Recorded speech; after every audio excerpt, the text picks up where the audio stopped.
Hello friends, ओम श्री गणेशाय नमः। जय श्री कृष्णा। आप सभी का स्वागत है आपके अपने यूट्यूब चैनल पर। फ्रेंड्स, आज हम आपको इस वीडियो में बताने जा रहे हैं ज्येष्ठ मास के कृष्ण पक्ष की अपरा एकादशी व्रत की पौराणिक व्रत कथा, पूजा विधि, शुभ मुहूर्त, महत्व, व्रत के नियम और अपरा एकादशी पर किए जाने वाले महा उपाय के बारे में। फ्रेंड्स, वीडियो शुरू करने से पहले आपसे रिक्वेस्ट है, अगर आप हमारे चैनल पर नए हैं और आपने अभी तक चैनल को सब्सक्राइब नहीं किया है तो प्लीज सब्सक्राइब कीजिएगा चैनल को, साथ ही प्रेस कीजिएगा बेल आइकन को, जिससे नए वीडियो से रिलेटेड नोटिफिकेशन आपको तुरंत प्राप्त हो सके। और वीडियो पसंद आने पर वीडियो को लाइक और शेयर जरूर कीजिएगा, ताकि सभी भक्तों को इस वीडियो का लाभ प्राप्त हो सके। और कमेंट बॉक्स में जय श्री कृष्णा जरूर लिखिएगा। ज्येष्ठ मास के कृष्ण पक्ष की एकादशी को अपरा एकादशी कहते हैं। अपरा एकादशी का व्रत रखने से पूरे संसार में मान सम्मान की प्राप्ति होती है और प्राणी सभी तरह के पाप और कष्टों से मुक्त हो जाता है। जो भी अपरा एकादशी के व्रत को विधि विधान से करता है वह सभी पापों से मुक्त होकर विष्णु जी की सेवा के लिए उनके लोक में चला जाता है। इस दिन सच्चे मन से व्रत और पूजा करने से इच्छित फल की प्राप्ति होती है। अपरा एकादशी को अचला एकादशी, जल क्रीड़ा एकादशी, भद्रकाली एकादशी आदि नामों से भी जाना जाता है। शास्त्रों के अनुसार यह व्रत समस्त पापों को नष्ट करने वाला है और व्यक्ति को धन वैभव प्रदान करने वाला है। इस एकादशी को करने से धन की देवी माता लक्ष्मी प्रसन्न होती हैं और साधक को अपार धन संपन्न बनाती हैं। इसलिए इस एकादशी को अपरा एकादशी कहते हैं। अपरा एकादशी पुण्य देने वाली पवित्र तिथि है। इस दिन व्रत रखने वाले व्यक्ति को अपने जाने अनजाने में किए हुए पापों से मुक्ति मिल जाती है। अपरा एकादशी का व्रत रखने से जीवन में चली आ रही पैसों से संबंधित परेशानियां भी दूर होती है। शास्त्रों के अनुसार इस व्रत को करने से कार्तिक मास में स्नान या गंगा जी के तट पर पितरों को पिंड दान करने के बराबर फल मिलता है। इसके साथ ही इस व्रत को करने से हाथी, घोड़े और स्वर्ण दान के साथ ही यज्ञ करने तथा गोदान और भूमि दान के बराबर फल की प्राप्ति होती है। अपरा एकादशी के दिन भगवान विष्णु की त्रिविक्रम अवतार के पूजन का विधान है। भगवान त्रिविक्रम भगवान विष्णु का भगवान विट्ठल और भगवान बालाजी तीनों का रूप माने जाते हैं। पद्म पुराण के अनुसार इस एकादशी का व्रत करने से मनुष्य भवसागर से तर जाता है और उसे प्रेत योनि के कष्ट नहीं भुगतने पड़ते हैं। फ्रेंड्स, अब आइए जानते हैं साल 2024 की अपरा एकादशी के शुभ मुहूर्त के बारे में। हिंदू पंचांग के अनुसार साल 2024 में अपरा एकादशी का व्रत 2 और 3 जून रविवार सोमवार के दिन है। 2 जून 2024 को अपरा एकादशी स्मार्त व्रत है, जिसे गृहस्थ लोग रखते हैं। 3 जून 2024 सोमवार के दिन अपरा एकादशी वैष्णव व्रत है। ज्येष्ठ कृष्ण एकादशी तिथि प्रारंभ होगी 2 जून 2024 को सुबह 5:04 पर और ज्येष्ठ कृष्ण एकादशी तिथि का समापन होगा 3 जून 2024 को सुबह 2:41 पर। अपरा एकादशी स्मार्त व्रत के पारण का समय रहेगा 3 जून 2024 को सुबह 8:05 से सुबह 8:18 तक और अपरा एकादशी वैष्णव व्रत के पारण का समय रहेगा 4 जून 2024 को सुबह 5:33 से सुबह 8:18 तक। और दिन सर्वात सिद्धि योग रहेगा 1:40 से 5:33 तक।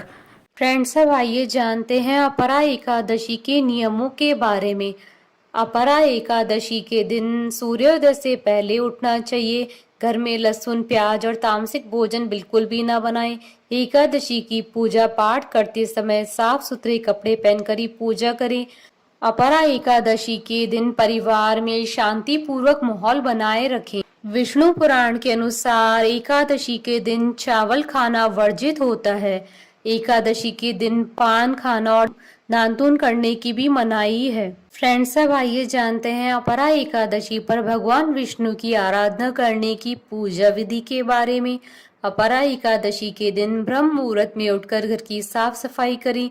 इसके बाद स्नान करने के बाद स्वच्छ वस्त्र धारण करके व्रत का संकल्प लें।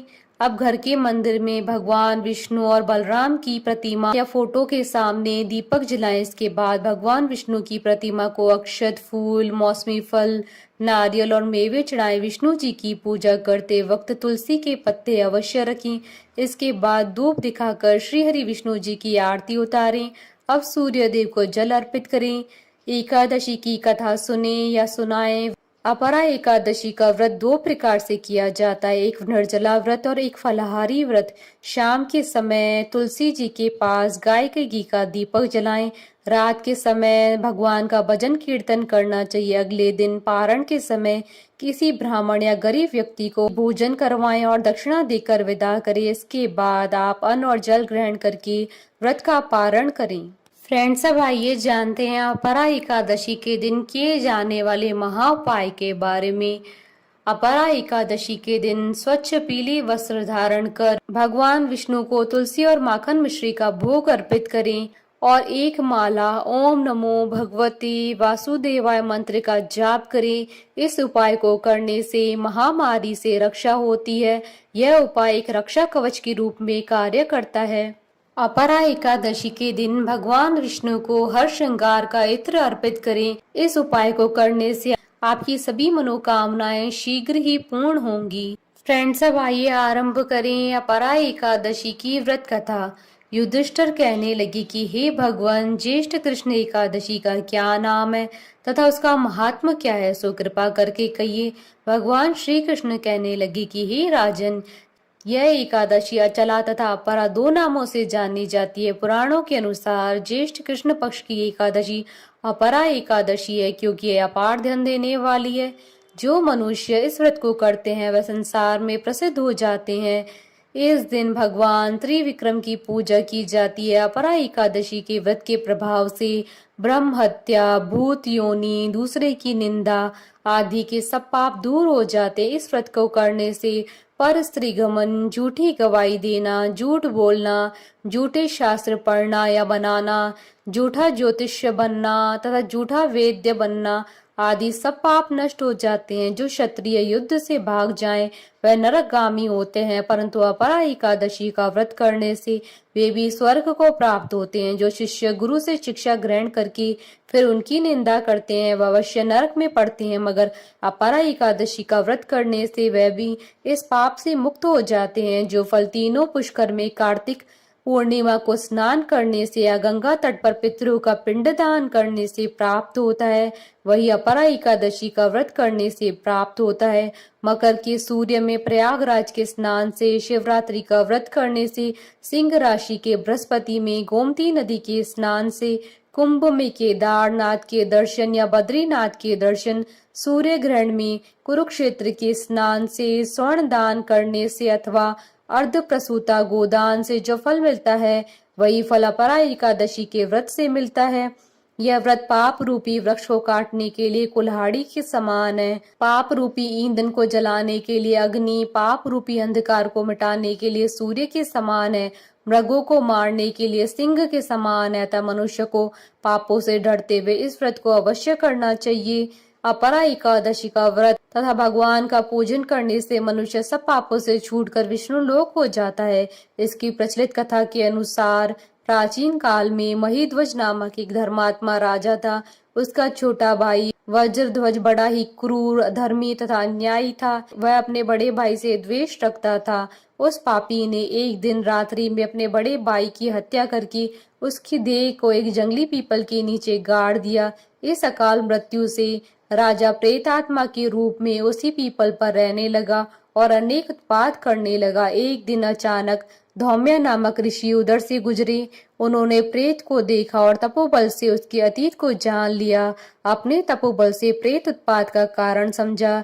ऋषि ने प्रसन्न होकर उस प्रेत को पीपल के पेड़ से उतारा तथा परलोक विद्या का उपदेश दिया। दयालु ऋषि ने राजा की प्रेत योनि से मुक्ति के लिए स्वयं ही अपरा अर्थात अचला एकादशी का व्रत किया और उसे अगति से छुड़ाने को उसका पुण्य प्रेत को अर्पित कर दिया। इस पुण्य के प्रभाव से राजा की प्रेत योनि से मुक्ति हो गई। वह ऋषि को धन्यवाद देता हुआ दिव्य देह धारण कर पुष्पक विमान में बैठकर स्वर्ग को चला गया। हे राजन, यह अपरा एकादशी की कथा मैंने लोकहित में कही है। इसे पढ़ने अथवा सुनने से मनुष्य सब पापों से छूट जाता है। बोली भगवान विष्णु की जय, सनातन धर्म की जय। हमारे साथ इस वीडियो में अंत तक बने रहने के लिए आपका धन्यवाद। ओम श्री गणेशाय नमः। जय श्री कृष्णा।